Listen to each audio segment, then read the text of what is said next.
1, 2, 3. Shit. Welcome to Bird Brain, goddamn. How y'all doing? I'm Bird. This is Brain. True. You low key, we can hit that motherfucker. Wait, we'll do this shit like fucking iCarly. That's hard. Okay, I wasn't ready for that one. Okay. All right, we gonna try that again. Yo, welcome to Bird Brain. I'm Bird. I'm Brain. Man, yeah. You low key, that's kind of hard, honestly.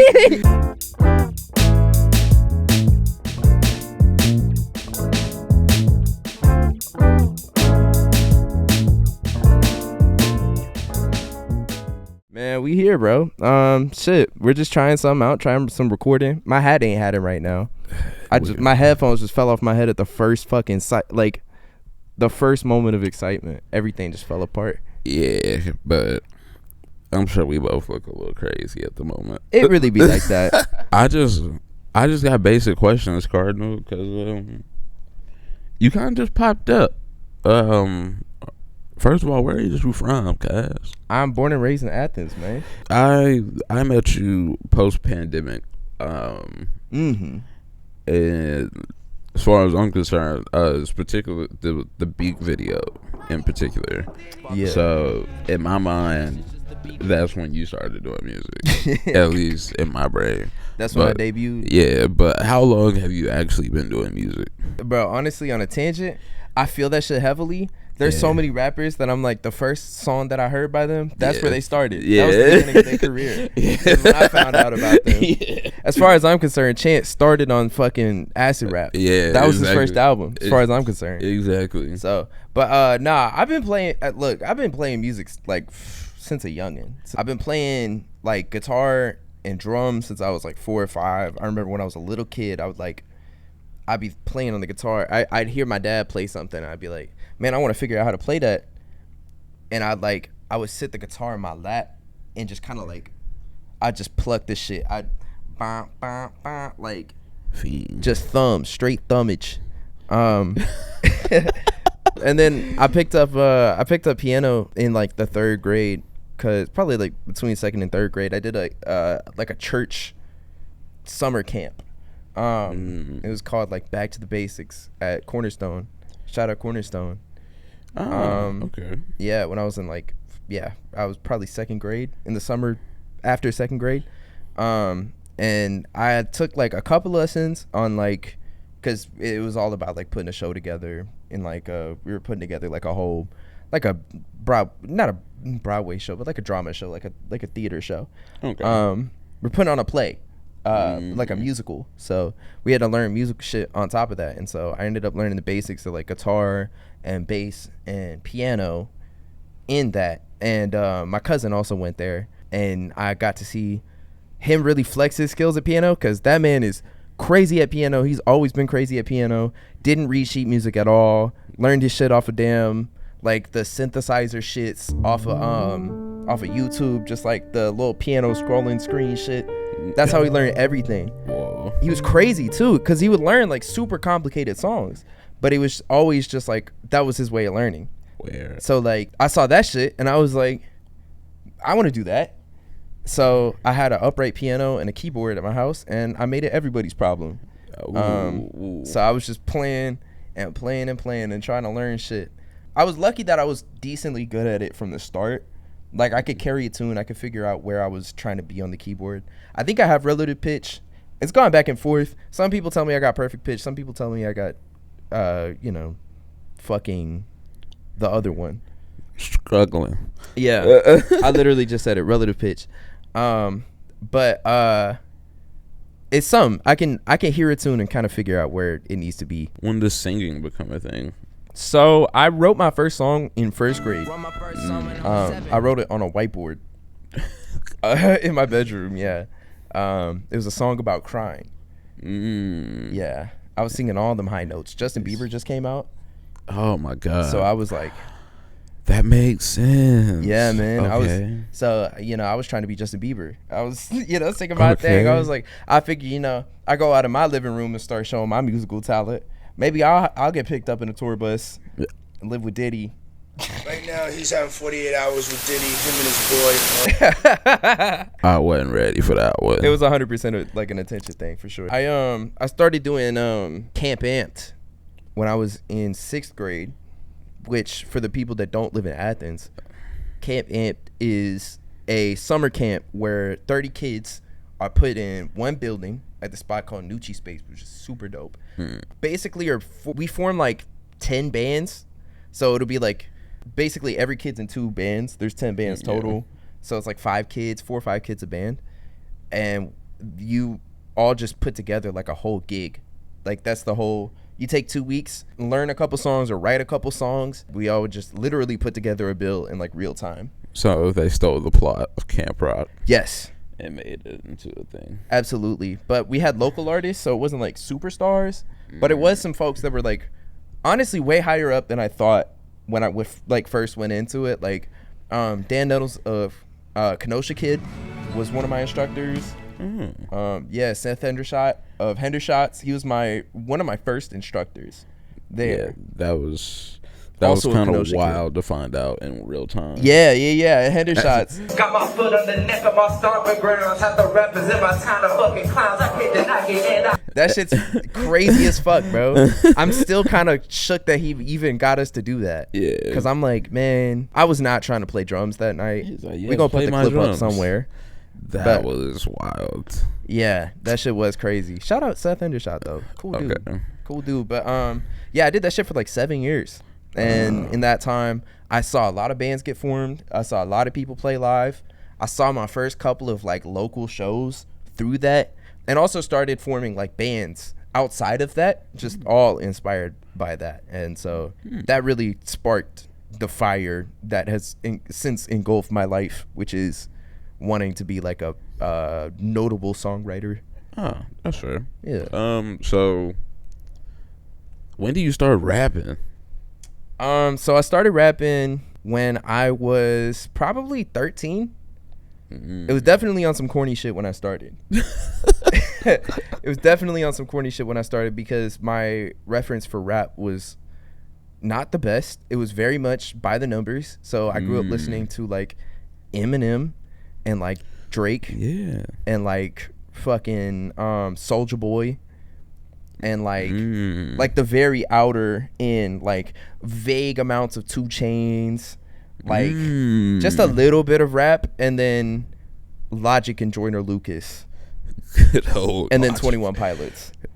Good old Logic and Joyner Lucas, and then 21 Pilots. Yeah. 21 Pilots did some damage to me. That's real shit. I think they sparked my depression for the first time. Shout out 21 Pilots. Crazy shout out. Shout out for depression. Shout out mental illness. Dang. Hey, shout out mental illness. At what point did you decide that like music was going to be your thing, where it was just like, yeah, I'm gonna at least at some point in life I'm gonna make some serious attempt at doing this for a living? So honestly, I think I had the desire to be like a rock star from when I was like probably like 6th grade. It was again probably right about this time that I started doing, because I was always like propped up by my family. They always like hype me up. They were like, oh, he's like he's a prodigy, which I hate being called a prodigy. I really hate it because I really put 1,000 hours in it and nobody wants to talk about that. But like, you know, like I got all these, like, everybody was hyping me up, and that's no shade to my family, you know. I appreciate them like putting that attention on me, but like I'd been hyped up so consistently that I was like, okay, well, this is definitely a lane because everybody around me is telling me I got something special, so I should probably do something with that. And it was the most fun thing to do all the time, so I was like, one way or another I'm gonna end up doing music for the rest of my life. But when I was in like probably 7th or 8th grade, in about the same time that I started rapping, I realized that I wanted to, for one thing, I started already having a desire to like make albums. When I was in like 7th grade, I think by the time I was in 8th grade, I had like 2 albums worth of songs written of just like singer-songwriter shit for the most part. But I'd rap every now and then. And it was all like, I was just like trying to find my sound, trying to find my groove, something that sounded cool to me. I was just making what I liked. And when I was in 8th grade, I recorded a song in the band programs like back closet, they had like a little studio set up. I'm really getting sick and tired of being sick and tired of this bitch behavior. Okay, motherfucking,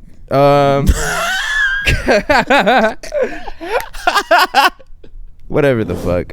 The camera definitely just like shit on us. So now I don't know how coherent this story is gonna be, but we're gonna figure it out. I'll fix it with editing magic. But yeah, I recorded that song in the back. My band teacher, Mr. Stegall, shout out Mr. Stegall, he was recorded for other folks, and so I decided I was just gonna record some shit. I walked up, I was like, yo, can I record some shit? I just wrote some shit, just like sitting down writing whatever the fuck. I wrote a 5-minute song called No Worries. Yeah, and it was just kind of a general, I don't know what the fuck, I was just rapping. Yeah, to turn the city talking up about one time. Talking about how I was on the straight and narrow, how it was I don't need to do drugs or have guns to be cool. We can have a good time without having to talk about, you know, doing debauchery. Which one you was at? You was at Cedar Shoals, Clark Central. I was at that time I was at BHL. Oh yeah, this was middle school. Yeah, it was middle school. I was in 8th grade. Okay. No, I know that was. Ooh. Yeah, no, they flamed me for it, but they were like, it was like, by the time anybody really heard it, I was already a freshman, so I was at Clark Central, and there were some folks that would like, they walk past me, they'd be like, yo, we got no worries, man, because that's what I said in the hook. Yo.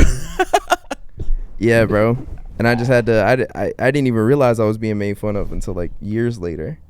Okay. I was really late to that party. Dang. That's low-key what got me into rapping though, like real shit. I did that, and I just started fucking, I was trying to make music to like type beats. I was trying to like write to different, just whatever the fuck I could find on YouTube. And you know, my rap spirit was still very limited. I just discovered Kendrick Lamar. So like, you know, very basic taste. That was also, I was very late to the party. By the time I had listened to Kendrick, I think Damn was like almost out, and I was just listening to Pimp a Butterfly, and I didn't even finish the motherfucker. I just listened to like the singles, but I was like, this shit's crazy. Yeah, bro, I was behind as fuck. I didn't listen to Good Kid, Mad City till I was like 18. These youngins, man, I just missed it. I don't know, I was too young. I heard Mad City when it, you know, because of the Vine shit. Yeah, you know, but educate the youth, people. No, 100%. Make your kids listen to Kendrick. Don't That's let them miss out listen. on this essential knowledge. Facts. Gotta do the knowledge, even the children. So were you always Cardynal, or like have you had like different rapper names? No, I started with the government. I was running the government name for forever because of just, you know, the folks I was into type shit. Wild. Yeah, it was a lot of like Jack Johnson, fucking Jason Mraz type shit. It was just like whatever my mom would listen to. What was that man name? Paul Simon. It's just a lot of shit like that. So, you know, it's a lot of just no stage name. We're just going up and doing it. I was very much more into like bands at the time. That's true. I was also like really getting into a little, I was just stepping my toes into more experimental music like Radiohead and shit like that. So like, you know, just trying my hand at whatever the fuck, you know. But yeah, that I eventually came up with Cardynal after being in a band for like 2.5 years, something like that. This band, Miss Destroyer, shout out Miss Destroyer. The music is still out there, and I still make money off of it. So, yeah. So, go give that a check it out. Cringe listen. Respectfully, we recorded it in like 2 sessions. Nah, y'all used to be ass. If that's what it was. Hey man, nah, that's what. Look, it was. you record an EP. You record a 5-song EP in 2 fucking sessions, and yeah, it does come out a little bit rough around the edges. Yeah. But that it was about the love of the game, though. And the friends you made along the way. Exactly. You know, it's crazy though. I met the dude that I ended up recording that Redbird with. I actually met through that. Like that, he was the person I recorded the Miss Destroyer shit with. And he was like the only engineer I knew. And Yeah, he was super cool. Definitely a little bit of a QAnoner. That was a weird dynamic because he was also a gay man. Just confused. Super confused. I don't know if confused properly describes it. He believed in like the Great Reset. So like really deep in them trenches of like, it's like he don't even believe that history before 1950 even exists. Don't know what the hell going on. I tried to describe to him the fact that marijuana was developed, it was made illegal to jail political opponents for a political campaign. And he was like, we can't even be certain that that history is real. That was in the 50s. Hey.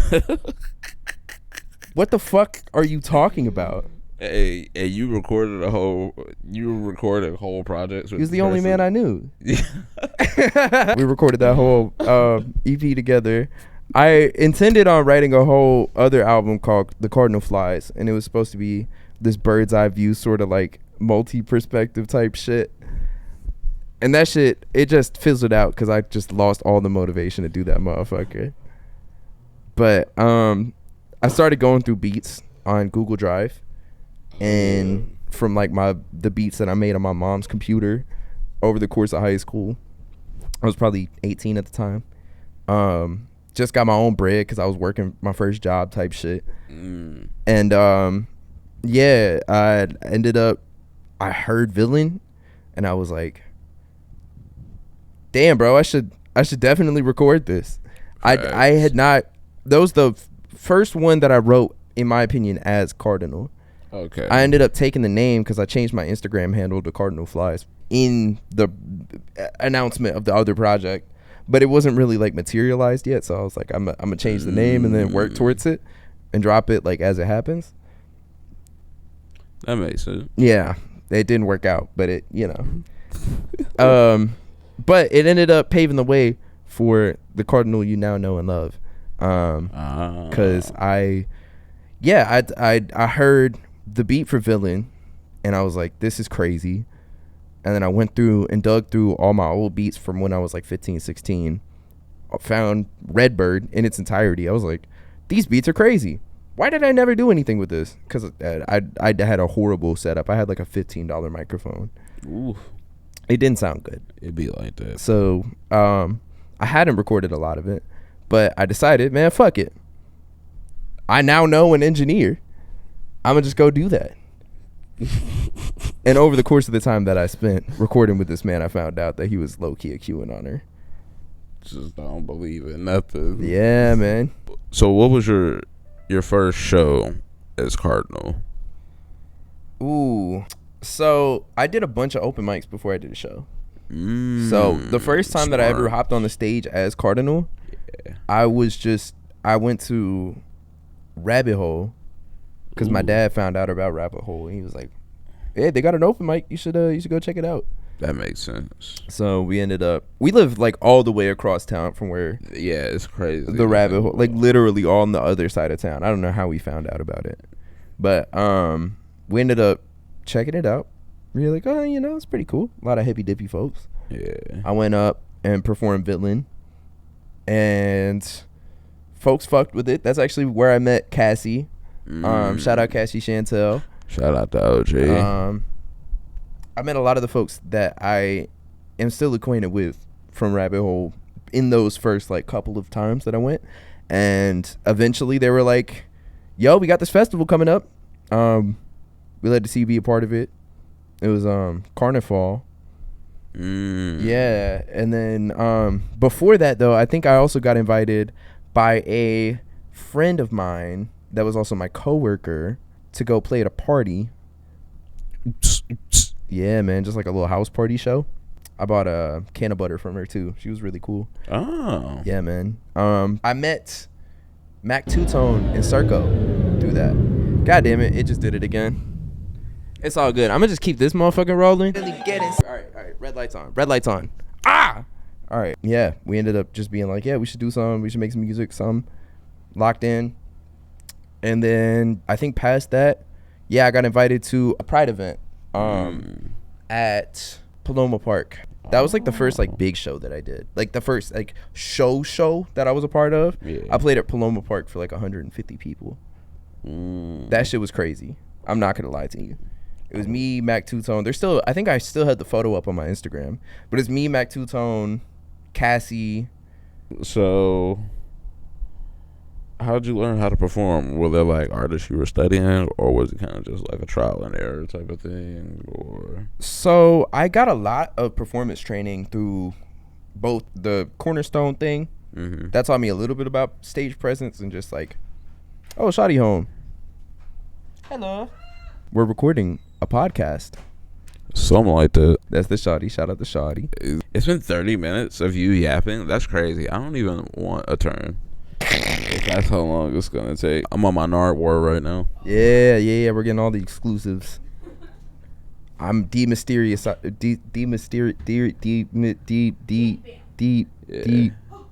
I learned a lot of my like stage presence shit through Cornerstone and then eventually through Camp Amp, because again it was like a whole bunch of local artists that taught us like the ins and outs of making a gig. And so we did perform like a full-on show for pretty much every single finale. And then we also got a couple of performances on like the Kids Fest stage at AdFest. And like the Georgia Theater rooftop. That's dope. Yeah, so yeah, we got hella experiences through that. We also like got a little bit of the recording process there. So I learned pretty much all of that shit through that. Just watching other people do it and taking what I like and not doing what I don't like. Big facts. I feel that for sure. When I be on Submit Hub, they be asking for similar artists, and that's something I kind of struggle with when I think of your sound.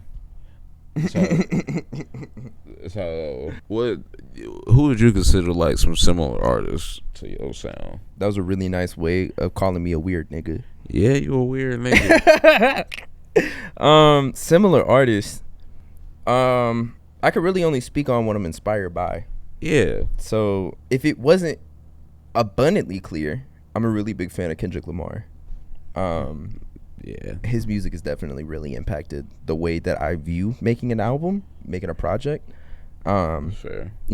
Beat switches, that's very him inspired, Jid inspired. I got a lot of inspiration from Jid because he was also one of the first rappers that I like was like really listening to heavy. The Never Story was like the first rap album that I think I listened to front to back. And I loved it. It was a fantastic album. Shout out to Jid. That is a hard project. It really is.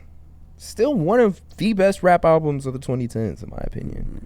That's a fair assessment. I think it held up. Yeah, I would say whenever I hear my own music, I hear like if J. Cole and Kendrick followed through on making an album together, that's what I'm going for.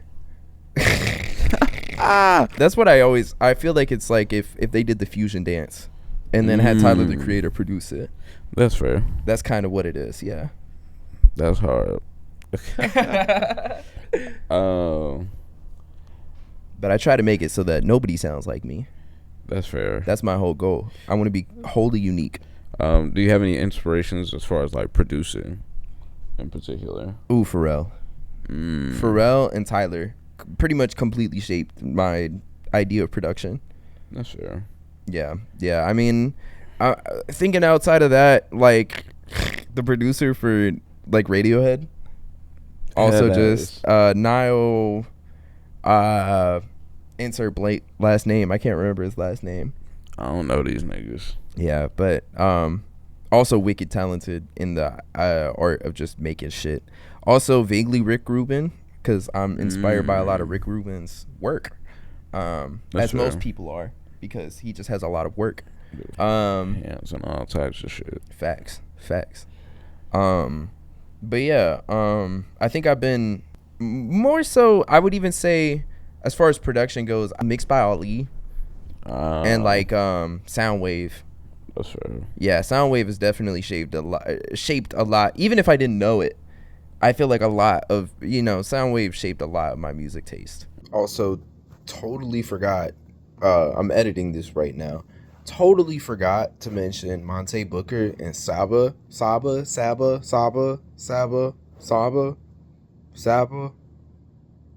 Also Tyler and Outkast. I don't know how I forgot to mention any of these people during the actual recording. Forgive me. That's dope. Yeah, man. I'm gonna turn this shit back around on you now, because Boo. we've been talking for 30 minutes, and then you haven't even introduced yourself. Last smoke. Yeah, bro. So let me turn that back around on you. What got you into writing music in the first place? That's a great question. I would say that I've always kind of been into writing for most of my life, but also at some point my dad had a studio at our crib when we stayed in Firewood, and so it would be him and then my uncles and a lot of my cousins. They be rapping all through the night. So this is a family business. Yeah, essentially. Word. Yeah. Okay. If it wasn't him with the studio, then my granddad also had a studio at his crib and at my grandparents' crib in Ellie B. Okay. So I've just always been around music. They got music out. Plug it. Yo. Is it on streaming? Absolutely not. This is like early 2000s. Just still got the 8 tracks. Pressing CDs. Yeah, man. Bro. Okay. Like they were trying to sound like. You still got a CD? I actually do. It is somewhere in some box. That's the true blueprint. Exactly. Man, forget Jay-Z. But they definitely have a lot of that Dungeon Family sound. They want to sound like. Bro, I didn't even mention Outkast. Holy shit, that's like one of my biggest inspirations. What the fuck? It's too late. The disrespect is the done. The South got something to say. The damage is done. They gonna have something to say about that. But yeah, because my family, they was making music in the early 2000s, so they was really into like Dungeon Family and fucking No Limit and Cash Money. And then, Low Down and Dirty, they was blowing up at that time. So they was trying really hard not to sound like them, but when you got the same inspirations, kind of wear it on your sleeve. Yeah, type shit. So I got a lot of that inspiration from them, and then also just I think it was like 4th grade maybe that I might have wrote my first song, and I wrote it in some notebook just because I was mad at my dad. And I'm gonna kill my mom. But nah, I got a military gangster dad. Shit. So I had the type of dad where talking back just that wasn't an option for me, unless I wanted him to go upside my head, but who wants that? So facts. I decided I'm just gonna take my L and I'm gonna start writing out my grievances in this notebook. That sounds about right. I wrote this one song, and the song I'm writing to the Lose Yourself instrumental, just trying to get these feelings. We started in the same place. Just Eminem type beat. Eminem, he was saying whatever the fuck he want. Hey, I was trying to channel my Eminem. That's the golden example. Yeah. He said, "Fuck you, mom." Yeah. So I was trying to get in my bag. You know what I'm saying? How old was you? How old were you? I was in 4th grade, so this was like you was like 9, 10. I'm imagining just little kid you listening to fucking cleaning out my closet like, bro, this the realest shit, man. Yeah, this the realest shit, bro. That Lose Yourself, that Mockingbird came out around yeah. Oh my god. You spit that, Marshall. I said, I can't wait till my dad changes too. But yeah, I wrote that song, and the fucked up part was, like, a week later, I look at the notebook, and it say, like, Dedrick's rap book. So my dad done looked through the motherfucker. Oh, man. And he said, he done labeled it. He done declared me a rapper and done labeled my notebook. I ain't never felt so scared of getting an ass whooping in my life. That's just ammunition now. Yeah, I said all my tea. I done spilled my heart. This is gonna be the last note. Exactly. It was a death note I just wrote. But yeah, that's how I got into songwriting. Just trying to process. How'd he take it? I guess he thought it was funny, and just decided like, oh, okay, that's how he really feels, and that's he just gonna get his shit off in this notebook. So I'm just gonna label it for him. Hey, you know, Yeah, cause if if you found out that DJ had written a rap about you, I'd just be mad if it was ass. I know I done raised you better than that. Yeah, like me and your mom rap. Facts, you got no excuse. We play good music around you. How did we go wrong? Yeah, I done showed you quality shit all your life. But yeah. Oh wait, hold up, man. I don't even know where it stopped. Goddamn. But I'm talking about everybody feels that way. Shout out to Hannah Montana. Get cut off, but you were talking about how Oh yeah, your dad found it. yeah. I was writing down my grievances in my little notebook. Right. Cause I got military gangster parents. Were they on some like Panther shit? Nah, Or was it just so like It's just not woke, but just on some. You gonna do right. so just strict. Yeah, Real because you strict. know I grew up in the ghetto, but I wasn't allowed to be a part of my environment. Felt that. And Same so shit. My dad was like determined for me to essentially not be like him. Yeah, I mean, hey, fair enough. That's how you break the cycle, I guess. Yeah, a whole lot of do as I say, not as I do. Yeah. That's how it tends to be. Got a little kick to it. Spicy. That's the angel dust. That's the angel does want. But nah, he found my little rap book, and I ain't never been more scared of getting ass whooping in my life. But he must have thought it was cool and thought it was funny, if anything, because I ain't getting no ass whooping. It just kind of existed, but I never wrote in that thing ever again because I knew I was exposed. Nothing was private. More honestly, yeah, I feel like that sends more of a message. Exactly. Yeah, it's just like I know. See, and that's And now you never know when I'm gonna know. That's how I knew he was a sociopath.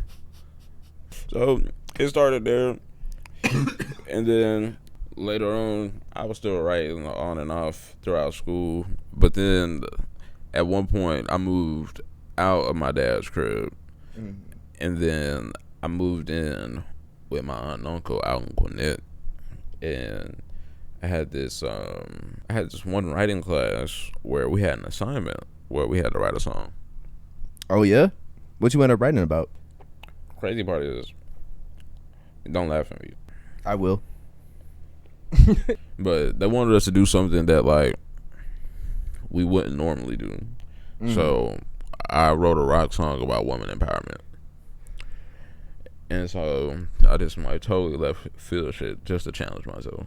But even that was easy. This just reminded me, I actually had a very similar story.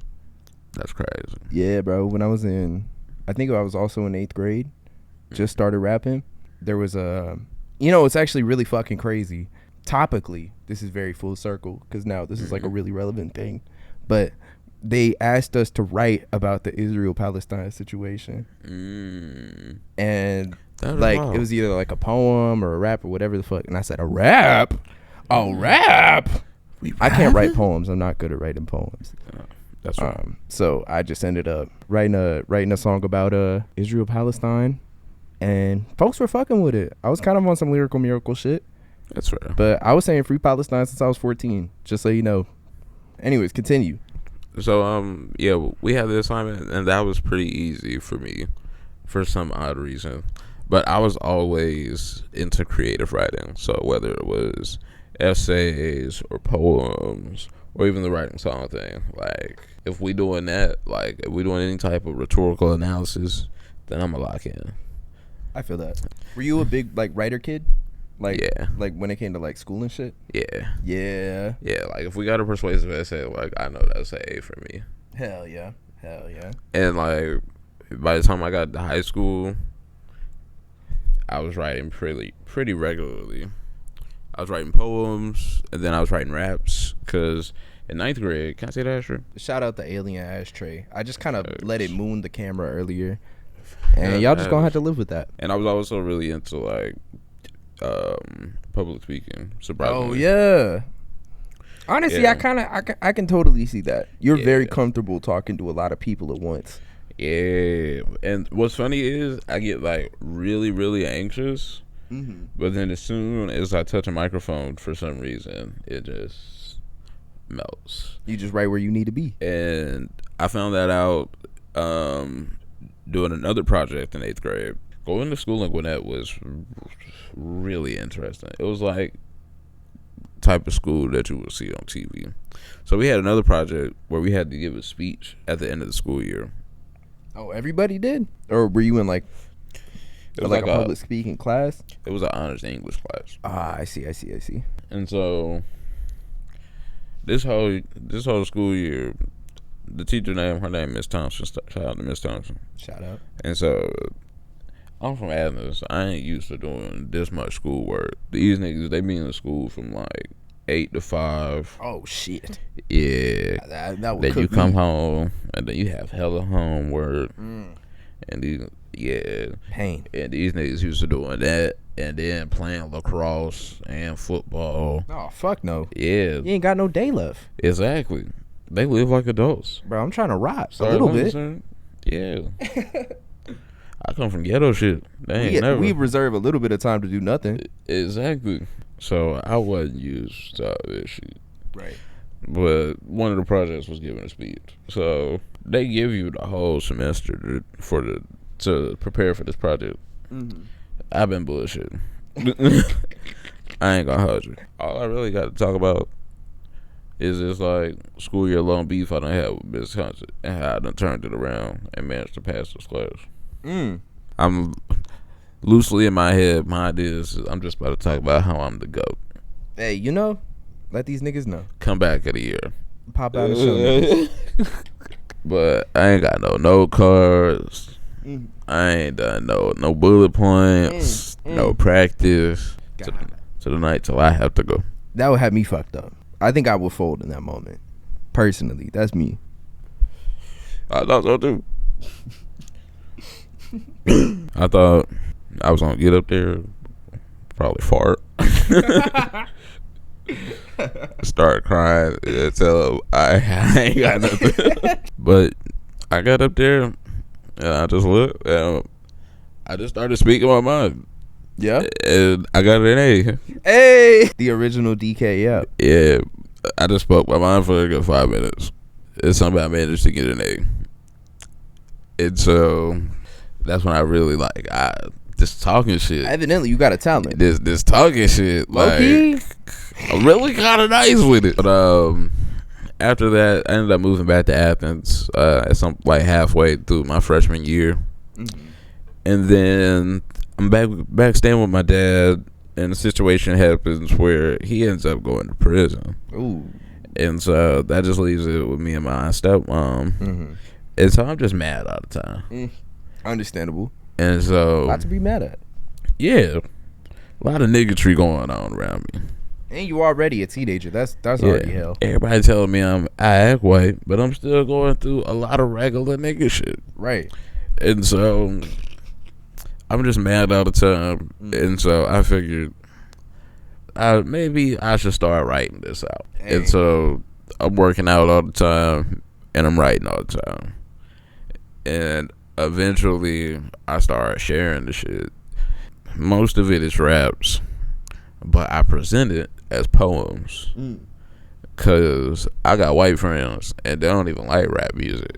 Right. And so, damn, not the camera dying. Damn. Well, I mean, it was mostly him talking anyway, so real yaffers. maybe like that. It's okay. You got the iPhone, right? All right, we'll just boot that motherfucker up. Boot it up. This is just gonna be blank black in the fucking video. Doo doo doo doo. And we back. And we back. All right, and all right. Well, the camera fucking died, so we on an iPhone now. But yeah. At that point in 9th grade, I was writing mostly raps and some poems, but I had white friends, so I was mostly presenting them as poems because they ain't even like rap music like that. Right. But then I had one homie, her name was Chantel. She was kind of like on the rapping tip, so she was sharing raps with me. Yeah. And so I kind of got more comfortable through that process of us sharing raps back and forth. And next thing you know, I was writing raps all the time throughout high school while my dad was in prison. My junior year, I had strep throat and a sinus infection, and that led to me having brain surgery. Every time you tell me this, it like, Yeah, it's such a wild, like, you don't seem like the kind of person that's gone through something that traumatic. You be real chill about life. yeah, I be real chill about it, but yeah, real deaf cheater. Ooh, could had not get you. Had to learn how to walk and talk again, and so of course you cheat deaf, and when you grow up in the Bible Belt, the first thing they want to do is have you give your testimony in the church. Because God did that. So next thing you know, I'm public speaking all the time, essentially, once I recover from this motherfucker. I mean, yeah, that's valid. You would whole news story. Exactly. So I'm at church. I'm at Bible camps, giving my testimony, telling these folks The Lord's done blessed me with a new life, barring shit up every time, just taking it, giving that shit off the top. And so freestyling for the Lord, essentially rapping in the name of Jesus. Facts. But then I went to college at Georgia State, so I was around black people all the time. And then this is like 2013 to 2016 when I'm in college. So some would argue the peak of modern rap. Yeah, and super woke niggas too. Facts. Peak woke niggas.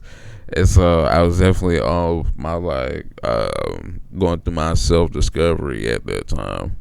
And throughout those years, I was at first, after the brain surgery, I got really hooked on Logic. Like, I was a super fan. I bumped all the mixtapes. I went to, if he was on tour, and once I was an adult age, I was going to the shows. I went to the meet and greets. I got pictures with this nigga. Like, oh, put the picture up. As lame as I may think he kind of is now that I'm about to. Well, I wouldn't say he's lame. I would just say that I've kind of outgrown the music. Which, granted, you're older than he was when he wrote it. Exactly. So, but I can't say that I wasn't a super fan. And the way that he approached his come up, I very much modeled my branding in the same fashion, because he was doing like super cool shit. He was like doing shit like practicing his autograph all the time. Like, he pretty much telegraphed and carved out the path that he wanted and the way that he wanted to come up, and actually executed all of it. So kudos to him. Facts. Very intentional person.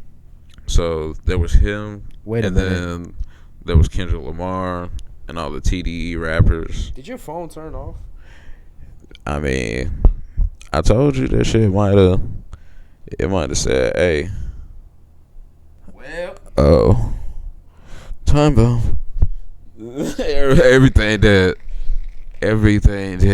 My headphone broke. My keyboard broke. Oh, man. Okay, well. I guess we'll just keep it on the photo of you and Logic. But, I mean, I got my phone. We have one more option. Oh, God. One more option. Thank you for serving. Bus Drivers of America. So, the bus ride like an hour. So, at this time, I'm real big on mixtapes. Real big on dap hip-hop early. Like, I'm a real deal music head. Yeah, all the blogs. Yeah. I do hip hop. Like, whatever computer class I got, I'm in there to steal music. What were your top 3 blogs? Top 3 blogs.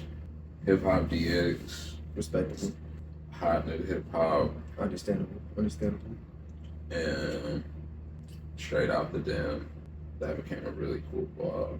And then mostly because I actually like met the people behind that blog. Oh shit. And started getting posted in that blog once I started rapping. Really, you knew everybody in passing, bro. Yeah. Yeah, love on some super low keys. So like, Oh fuck! you ain't recording now. I ain't recording not a goddamn thing on my You goddamn. the dirty bitch. Okay, all right. Well, it's got this audio at least, so it's gonna sound kind of a little bit jumbled for a second, but yeah, we gonna be all right though. Still got audio. We still got some audio. It's just gonna be different audio for a second. Oh, real. This is gonna be a bitch to edit. Thanks a lot, CapCut. Oh my Oh, god. Yeah, man. We love making content. You're gonna be up for days Oh, trying to man. do that It's a shit. good thing I just drank a Red Bull. I wouldn't even look at it. Yeah, That's the universe telling us that this podcast needs to come to an end. So, in that case, holy shit. bird brain. Please. And If you want more, let us know. We'll continue. we will. We like to yap. But this is whooping ass. Hey, we'll probably keep doing it anyway, but if y'all like it, then we'll try to pump one out like quicker. Oh man. What about the gigabytes? What about the gigabytes? Man. Hey, at least I got a terabyte hard drive. I just dedicated to camera footage. So it's not staying on my laptop. I can still just keep all that data for GameCube emulators. Facts. And shout out to Logic Yeah. Shout out to Logic. for the third fucking time. I'm biracial too. Bobby.